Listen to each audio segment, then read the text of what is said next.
이 땅의 시민들은 이 땅의 헌법을 지키고 살아가야 합니다. 그런데 우리는 또 하늘에 속한 하늘의 시민권을 가지고 있는 천국의 백성입니다. 천국의 백성은 천국의 헌법을 따라 살아가야 합니다.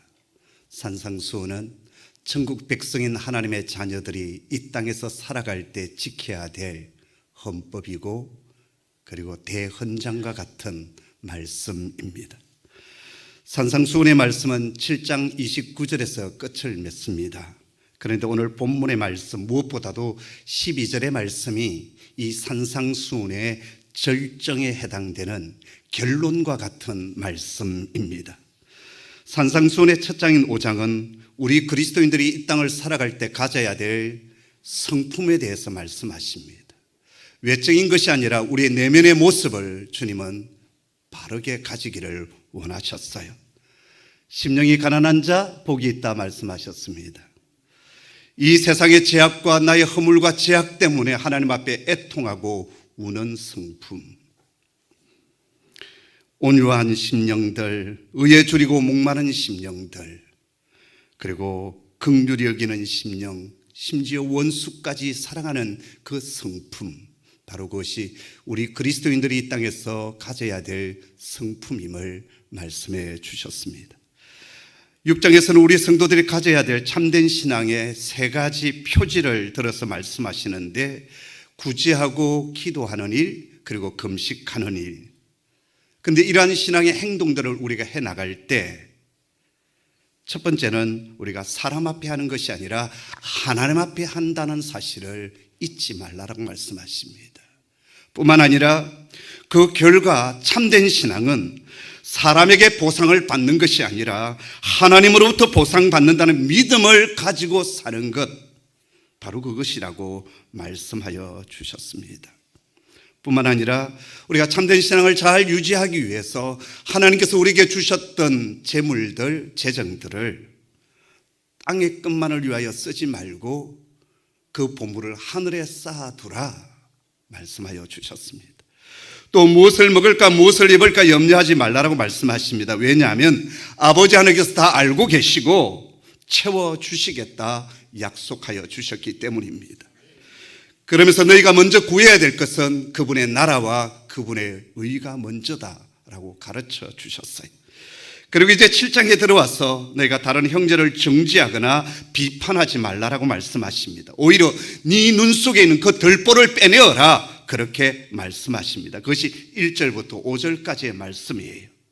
그 다음에 6절에 들어와서 거룩한 것을 개에게 주지 말며 너희 진주를 돼지 앞에 던지지 말라. 그들이 그것을 발로 밟고 돌이켜 너희를 찢어 상하게 할까 염려하라고 말씀하십니다. 개나 돼지에게 거룩한 것, 진주가 무슨 의미가 있겠습니까?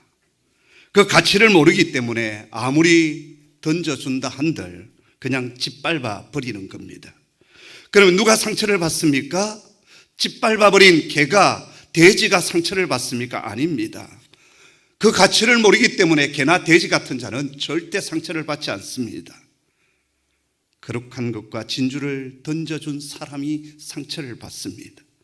이 비유의 말씀을 통해서 우리에게 주시는 주님의 메시지가 무엇이겠습니까? 아무리 소중하고 귀한 것이 있다 할지라도 받을 준비가 안 된 사람, 그 가치를 모르는 사람에게 그것을 주지 말라는 겁니다. 그에게 시간과 에너지를 빼앗기지 말라는 것입니다. 그러다 오히려 더 큰 상처를 입게 될 것이다 말씀하십니다. 또 이 말씀을 반대로 묵상해 갈 수도 있습니다. 우리의 심령이 개와 돼지와 같아서 정말 내 인생에 거룩하고 정말 소중한 진주와 같은 것들이 주어졌는데 그 가치를 제대로 알지 못해서 그 축복의 기회를 놓쳐버리는 어리석은 때가 분명히 있다라는 것입니다. 이것을 분별할 수 있는 것이 여러분 지혜입니다. 주님은 우리에게 이 지혜를 가지라고 말씀하여 주십니다. 그리고 이제 주님은 오늘 본문으로 들어와서 산상수훈의 결론적인 말씀을 하고 계십니다. 구하라, 찾아라, 그리고 문을 두드리라. 우리에게 너무나도 익숙한 말씀이고 너무나도 잘 알고 있는 말씀 아닙니까? 여러분, 우리가 산상수훈의 말씀을 받으면서 계속 부담이 되는 것이 무엇입니까? 내가 이 말씀대로 살아가기가 너무 힘들다라는 것입니다.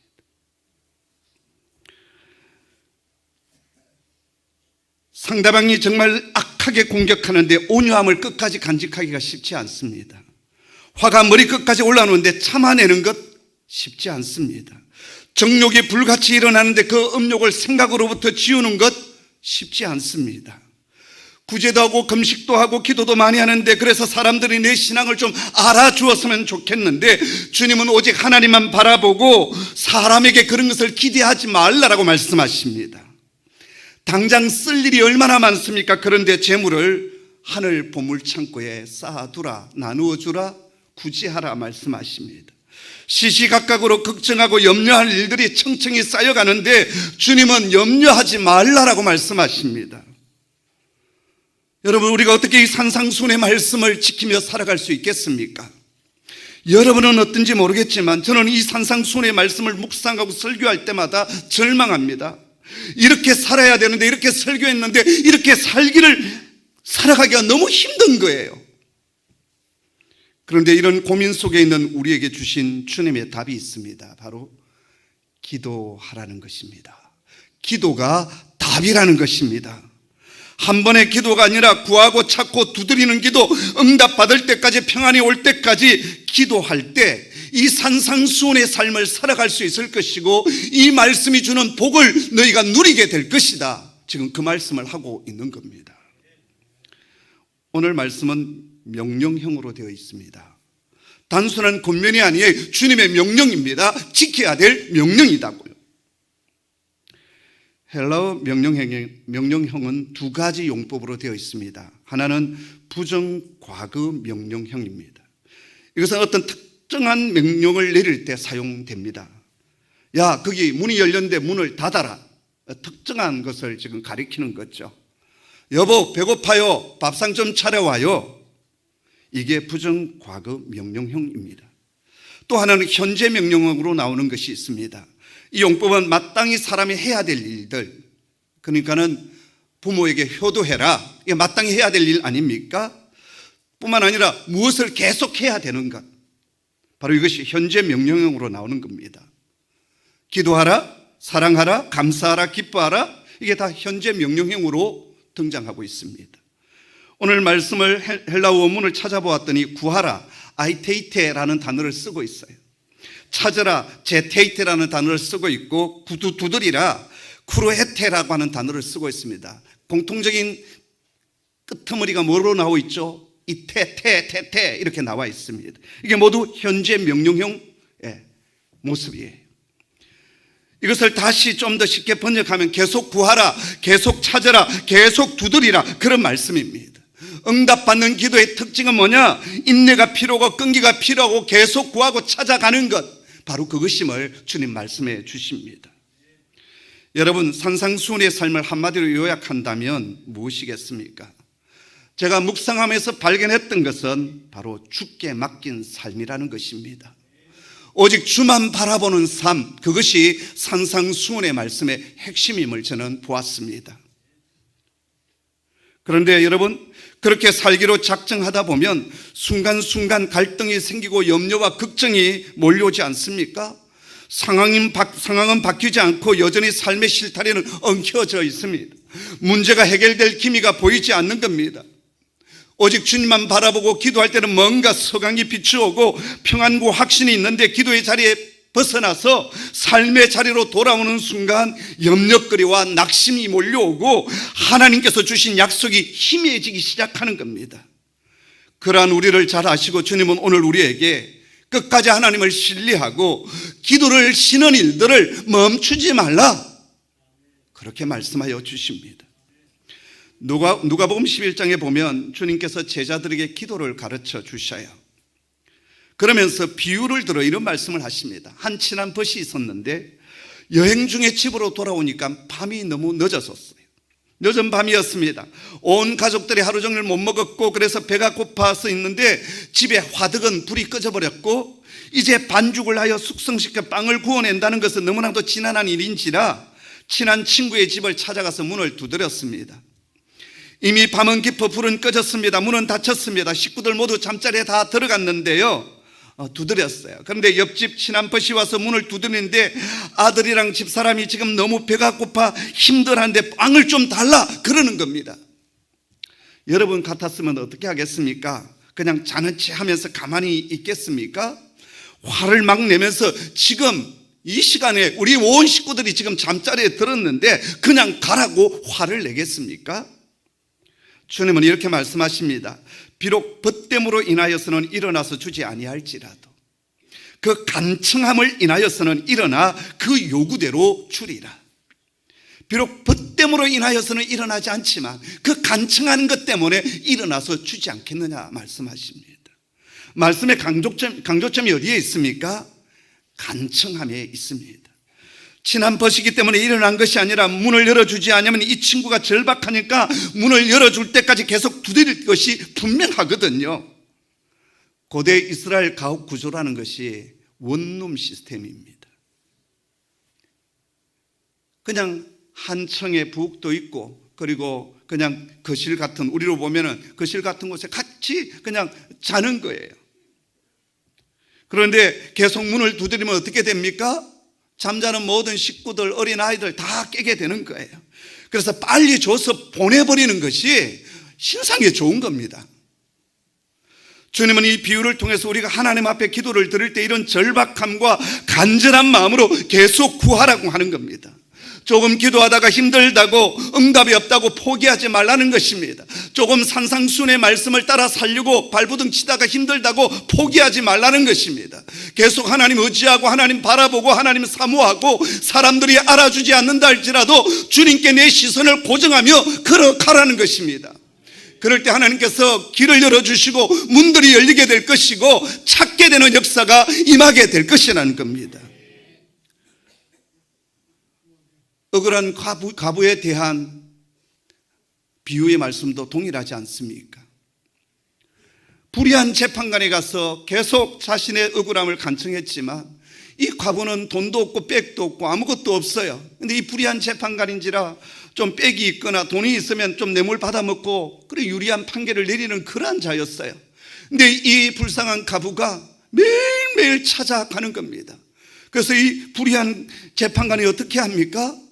돈도 없고 백도 없는 여인이지만 매일매일 와서 귀찮게 하니까 들어주는 거죠. 동일하게 간청의 기도를 주님께서 말씀하실 때 이 비유의 말씀을 하십니다. 불의한 재판관이지만 그 간청하는 그 여인의 그것을 풀어주었던 그 재판관처럼 그러한 재판관이지만 우리 아버지 하나님은 어떤 분이시냐? 더 좋으신 분 아니냐? 너에게 가장 좋은 것으로 주시지 않겠느냐? 그 말씀을 하고 계십니다. 제가 창세기를 묵상하면서 아브라함의 아들 이삭에게 도전받은 것이 크게 두 가지입니다. 하나는 모리아산에서 산제물이 되어드릴 때 그가 온전히 순종했다라는 것입니다. 여러분, 이삭이 아버지 아브라함과 함께 모리아산을 갈 때 어렸을 것이다 생각하십니까? 아닙니다. 적어도 청소년 나이 이상은 됩니다. 그렇으니까 그 아버지가 이삭에게 땔감을 짐지우지 않았겠습니까? 충분히 노년에 들어간 아버지를 제압할 수 있는 힘을 가지고 있습니다. 근데 아버지 아브라함이 자신의 몸을 꽁꽁 묶을 때 그는 그대로 순종합니다. 아버지가 칼을 들어서 내려치려고 할 때도 그는 항거하지 않습니다. 자신의 몸을 온전히 내어 맡깁니다. 전적인 순종이 이 이삭에게 있었어요. 두 번째는 창세기 26장에서 하나님의 약속이 성취될 때까지 운물을 파는 일을 멈추지 않았다라는 것입니다. 이삭이 살고 있었던 가나안 땅에 흉년이 들었습니다. 더 이상 버틸 수 없게 되자 가솔들을 이끌고 양떼를 이끌고 거랄로 이주를 해요. 거랄은 어디냐? 블레셋 지경이고 지금의 가자지구가 가까운 곳이에요. 그곳에 가서 농사를 짓게 됩니다. 이삭은 원래 유목민이에요. 양떼를 치는 자입니다. 농사를 지어본 적이 없어요. 그런데 이 블레셋 지경은 해안 지역이고 농토가 있는 곳입니다. 아마 척박한 땅을 기경하여서 곡식을 뿌렸던 것 같아요. 근데 하나님 축복해 주셔서 그 해에 100배의 소출을 얻게 됩니다. 엄청난 축복이었어요. 근데 이것을 시기한 블레셋 사람들이 이삭이 확보했던 우물을 메꾸어 버립니다.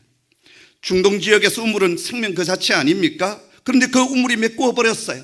그러면 이삭은 포기하고 그것을 떠나가는 것이 마땅하지 않겠습니까? 근데 이삭은 굴하지 아니하고 그 메어버린 우물을 다시 팠습니다. 그랬더니 하나님께서 우물샘이 터지게 하셨어요. 그러자 블레셋 사람들이 또 와서 그 우물을 빼앗아 버립니다. 그럼에도 불구하고 이삭은 또다시 다른 우물을 파요.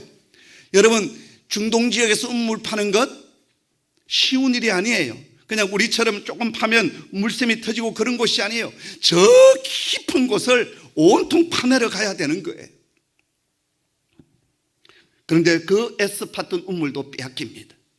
그럼에도 불구하고 그는 그 이후도 계속 우물을 팝니다. 계속 우물을 팠다는 것은 인내가 있었고 끈기가 있었다는 말입니다. 그런 이삭에게 창세기 26장 22절을 보면 그 땅을 넓게 해주셨다라고 했어요.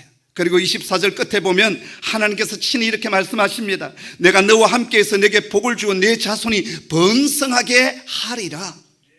그리고 25절을 보면 이삭이 그곳에 제단을 쌓고 여호와의 이름을 부릅니다. 그리고 장막을 칩니다. 그리고 이삭의 종들이 또 그곳에다가 우물을 파기 시작해요. 그는 하나님께서 주셨던 그 복에 대해서 감사의 단을 쌓습니다. 그리고 계속해서 우물을 팠습니다. 이삭은 하나님께서 멈추라 하실 때까지 우물 파기를 멈추지 않았어요. 여러분, 우리가 하나님 앞에 응답받는 길 중에 하나는 하나님께서 하시는 일이 있습니다. 물샘을 터지게 하는 일은 하나님께서 하시는 일이에요. 이건 우리가 할 수 없는 일이에요. 그러나 우물을 파는 일은 누가 하느냐? 우리가 해야 될 일입니다. 기도도 마찬가지입니다. 하나님께서 가장 좋은 것을 예비해 주고 계시는데 우리가 해야 될 일은 뭐냐? 기도하라는 것입니다. 구하라는 것입니다. 찾으라는 것입니다. 두드리라는 것입니다. 이건 우리가 해야 될 일이에요. 그분을 신뢰하고 그분을 믿고 간구하고 기도하는 것, 그것은 우리가 해야 될 일이에요. 사랑하는 성도 여러분, 우리 모두 이 기도의 우물 파기를 멈추지 않는 하나님의 사람 되기를 소원합니다. 자, 그렇다면 여러분, 우리가 이렇게 담대하게 구하고 찾고 두드릴 수 있는 근거가 무엇일까요? 그것은 한마디로 하나님 때문입니다. 9절에서 11절까지의 말씀을 우리 한번 같이 읽어볼까요? 한 목소리로 같이 읽습니다. 시작. 너희 중에 누가 아들이 떡을 달라 하는데 돌을 주며 생선을 달라 하는데 뱀을 줄 사람이 있겠느냐?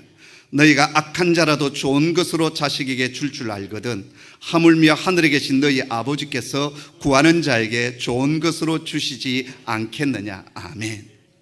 아무리 악한 부모라 할지라도 자식에게는 좋은 것을 주고 싶어 하는 것이 부모의 마음입니다.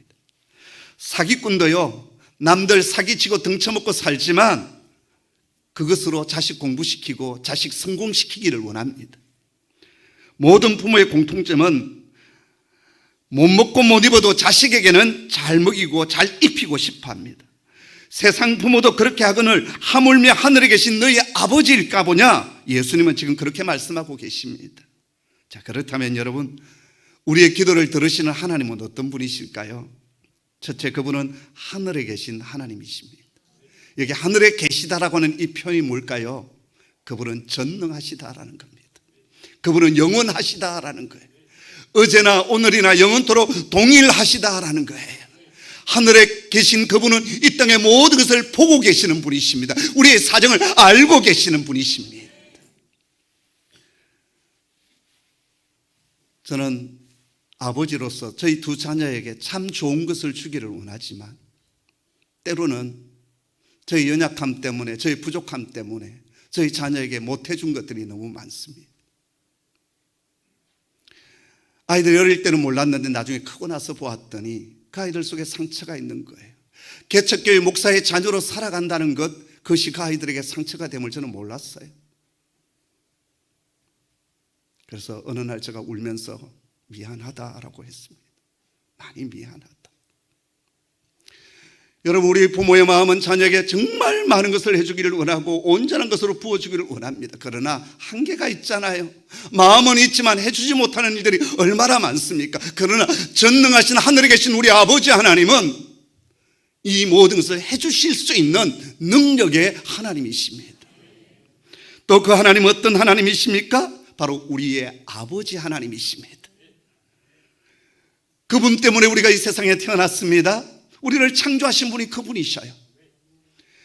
그분은 우리를 낳으시고 그냥 내팽개치고 유기하시는 분이 아니시라 우리의 걸음을 끝까지 인도하시고 함께 하시겠다 약속해 주시는 하나님이십니다. 하나님은 우리를 향하여서 당신 자신을 아바 아버지, 아빠 아버지, 가장 친밀한 이름으로 우리에게 다가오십니다. 때론 교훈도 하시고 책망도 하십니다. 그러나 끝까지 용서하시는 하나님, 위로하시고 용기를 주시고 격려하시는 아버지 하나님이 우리의 기도를 듣고 계시고 응답하여 주십니다. 그 아버지 하나님께서 우리에게 하신 일이 무엇입니까? 사랑하는 아들을 우리를 위하여 아낌없이 내어주시고 십자가에 못 박아서 사단에게 빼앗겼던 우리의 영혼을 되찾아 주시고 저와 여러분을 하나님의 자녀로 아들과 딸로 삼아 주셨다라는 것입니다. 세 번째, 그 아버지 하나님은 내게 가장 좋은 것을 주시기를 기뻐하시는 하나님이십니다. 여러분 11절 끝을 보십시오. 너희 아버지께서 구하는 자에게 좋은 것으로 주시지 않겠느냐라고 했습니다. 로마서 8장 32절에 보면 자기 아들을 아끼지 아니하시고 우리 모든 사람을 위하여 내어주시니가 어찌 그 아들과 함께 모든 것을 우리에게 주시지 않겠느냐 말씀하십니다. 우리를 위하여 아들을 아끼지 않고 내어주셨던 아버지 하나님께서 기도하는 우리에게 그 모든 것을 선물로 주시겠다 기뻐하십니다. 바로 여기에 우리가 계속 구하고 찾고 두드려야 될 이유가 있고 동인이 있습니다.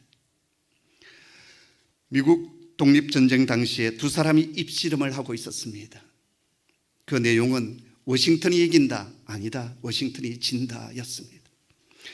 워싱턴이 진다는 사람의 주장은 워싱턴이 모든 부분에서 열세이기 때문에 이 전쟁에서 진다라는 것이었습니다. 이긴다는 사람의 주장은 이와 같았습니다. 지난 겨울 찬바람이 몹시 불던 어느 날, 저 어느 숲속을 지나가고 있는데 사람 소리가 들려서 가까이 가보았더니 워싱턴이 눈 덮인 그 땅바닥에 엎드려서 그 얼굴을 땅에 대고 간절히 기도하고 있었어. 나는 그때 워싱턴이 이긴다는 확신을 가지게 되었어. 여러분, 하나님을 바라보는 자, 하나님께 도움을 구하는 자는 세상의 기준으로는 못나고 부족하고 열세일지라도 그 끝은 승리입니다.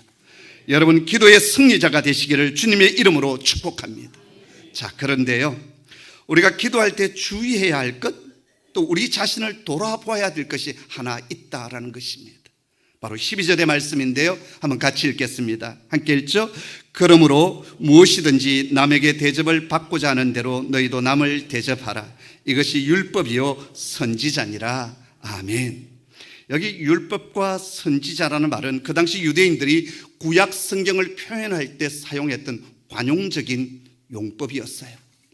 그래서 율법과 선지자, 그 말은 바로 이 말씀이 구약 성경의 모든 메시지를, 모든 정신을 이 한 말씀 속에 포함시켜져 있다라는 뜻입니다. 그런데 여러분, 이 12절의 말씀을 시작할 때 그러므로라고 하는 접속사가 나옵니다. 이것은 11절과 12절 사이를 연결하는 말 아닙니까? 그런데 여러분, 오늘 우리가 읽었던 7절부터 11절까지의 내용과 이 12절의 내용을 우리가 쭉 읽어보면 문맥적으로 연결되는 것이 별로 없습니다. 뭔가 좀 논리적으로 연결이 잘 되지를 않습니다. 그래서 저도 고민을 참 많이 했습니다. 만약에 별도의 문맥이라고 한다면 단락을 다르게 해야 되는데 이 7절부터 기도에 대한 얘기를 한 뒤에 제일 끝에 12절을 이렇게 포함시켜 놨어요. 고민하는 가운데 묵상했습니다. 그때 제 눈에 들어왔던 것이 하나 있었어요. 너희가 하나님 앞에 좋은 것을 받기를 원하느냐? 그러면 너희도 남에게 좋은 것으로 흘러보내라 하는 것입니다. 하나님께서 나에게 이렇게 해주기를 원하느냐? 그렇다면 너도 다른 사람을 위해서 그렇게 해주어라. 그런 뜻으로 저는 오늘 이 말씀을 묵상했습니다. 여러분, 용서하시고 들으십시오. 또 혹시 이 얘기하면 부담을 가지실 분이 있는데 절대 부담 가지지 마시고 들으시길 바랍니다.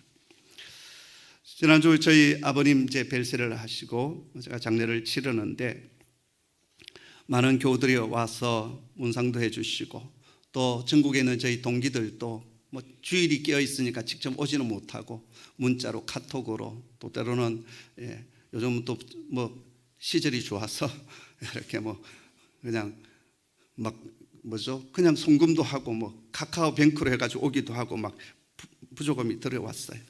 근데 저희 노예의 한 목사님께서 부의금을 보내주셨는데, 우리가 일반적으로 생각하는 부의금보다 훨씬 너무 많이 보내신 거예요. 평소에 친한 목사님이라면 제가 이해가 되겠는데 별로 친한 분은 아니에요.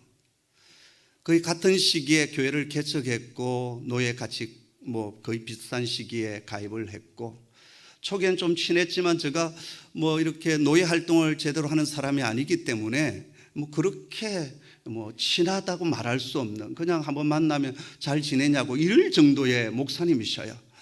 그런데 제가 생각할 수 없는 그런 금액에 부의를 해 주신 거예요. 이제 제가 올라와서 감사에 전화도 하고 문자도 보내고 하는 가운데 그 목사님에게는 특별히 제가 전화를 했습니다. 그리고 목사님, 왜 그렇게 부의를 좀 많이 하셨습니까? 그랬더니 그 목사님께서, 손 목사님은 전혀 기억을 못 하실 수도 있는데, 이전에 목사님 그 서재가 지하에 있을 때였습니다. 지하에 있었을 때가 두 번째 예배당이거든요. 개척한 지 이제 한 3, 4년 되었을 때였어요. 근데 그 목사님께서 저를 한번 찾아오셨대요. 개척교회 하면서 어려웠던 점을 저에게 하소연하셨던 것 같은데 저는 기억이 하나도 없어요. 그분이 찾아왔다는 기억도 없고 아무런 기억이 없어요. 그런데 그분이 이제 자신의 얘기를 쭉 했을 때 제가 그 방에 서재에 있는 책 쪽에서 봉투 하나를 턱 꺼내더니 아마 이것은 목사님께서 쓰시라고 제게 주신 것 같아요. 그래서 봉투를 줬다라는 거예요. 아마 누군가가 저에게 그 봉투를 주신 것 같고, 그래서 제가 그것을 그냥 그 책꽂이 있는 곳에 올려놓았다가 이 목사님 만나면서 이 목사님에게 이것이 정말 필요했구나, 그래서 줬다라는 거예요. 저는 기억이 하나도 없어요. 그분이 오셨다는 기억도 없고 줬다는 기억도 전혀 없어요. 근데 이제 그분이 시간이 지나면서 이 은혜를 언젠가 한번 갚아야 되는데 기회가 없었다라는 겁니다. 그러다가 이번에 아버님 돌아가셨을 때 이 은혜를 좀 갚자, 그래서 부의를 그렇게 많이 하셨다라는 겁니다. 전화를 끊고 제가 두 가지를 깊게 생각을 했습니다. 하나는 나는 기억이 없지만 그 은혜를 기억하고 그 은혜를 갚아준 목사님에 대해서 감사하는 마음이 생겼어요. 은혜를 모르는 사람이 얼마나 많습니까? 나도 모르는 그 일들을 20몇 년 전, 한 25년 전에 그 일들을, 그 일을 기억하셔서 저로 하여금 기억나게 하시고 또 그것을 갚아준 것에 대해서 너무 감사했고, 또 하나는 내 남은 생에 나도 또한 흘러보내는 사람, 더 많이 흘러보내는 사람이 되어야 되겠다, 그런 생각을 하게 되었습니다. 사랑하는 성도 여러분, 우리가 하나님 앞에 엎드려 기도하지 않습니까? 자녀를 축복하고 내 가정의 직장, 사업장 잘 되게 하려고 간구하고 있지 않습니까? 그렇다면 여러분, 우리가 받았던 그 은혜를 나누게 될 때 하나님 그것을 기뻐하시고 더 좋은 것들로, 더 놀라운 것들로 응답하여 주신다라는 것입니다. 여러분, 여러분의 자녀들이 세상에 잘 되기를 원하지 않습니까? 다른 집의 자녀들이 잘 되기를 위하여 축복하시고 기도해 주십시오. 여러분의 회사가 잘 되기를 원합니까? 다른 회사도 잘 되게 해달라고 기도하십시오. 오늘 우리가 살고 있는 이 세상은 치열한 경쟁 사회입니다. 무엇보다도 우리가 살고 있는 이 대한민국은 그 치열함이 다른 그 어떤 나라들보다도 심합니다. 그러다 보니까 이전보다 우리가 좀 더 삶의 수준은 높아졌고 편리해졌고 잘 살고 있습니다. 그런데 정서적으로는 너무나도 심령에 메말라 있고 가난하다라는 거예요. 그래서 정서적인 질고가 제일 많은 나라가 이 대한민국 아닙니까? 심지어 어린아이들, 유치원 다니는 어린아이들조차도 금쪽이 같은 아이들이 너무 많다라는 것입니다. 왜 이 사회가 이렇게 병들었습니까? 너무 치열하게 경쟁하고 살다 보니까 정신을 바르게 두고 살기가 힘든 거예요. 오늘날 교회도 그런 가운데 있습니다. 아니 됩니다. 하나님의 나라는 사랑과 은혜의 원리로 살아가는 것입니다. 사랑하고 축복해야 되겠습니다. 우리가 하나님 앞에 받기를 원하는 것만큼 우리 또한 다른 사람에게 흘러보내는 사랑을 베푸는 자들 되기를 소원합니다. 말씀을 마무리합니다. 기도를 쉬지 않는, 기도에서 승리하는, 그래서 산상수훈의 삶을 이루어가는, 그리고 아버지께서 약속해 주신 그 복을 누리는 저와 여러분 모두 되기를 주의 이름으로 축복합니다. 기도하겠습니다. 아버지 하나님, 허물 많은 저희를 부르시고 아버지의 자녀 삼아 주시니 감사합니다. 아들을 주시기까지 우리를 사랑하여 주신 주님, 그 아들과 함께 이 모든 것을 너에게 더하여 주시지 않겠느냐 말씀하여 주신 주님 감사합니다. 구하고 찾고 두드리는 저희들 되겠습니다. 막막하고 힘든 순간에도 주님 바라보며 주께서 부어주신 그 은혜를 끝까지 사모하고 붙들고 가는 저희들 되게 하여 주옵소서. 우리 홍익 공동체 속에는 아픔들, 상처난 것들, 낙심해 있는 부분들 다시 만져주셔서 회복을 넘어 부흥으로 나아가게 하여 주옵소서. 큰 부흥의 역사가 이 공동체 속에 다시 일어나게 하여 주시고 은혜의 파도가 밀려오게 하여 주옵소서. 예수님의 이름으로 기도하옵나이다. 아멘.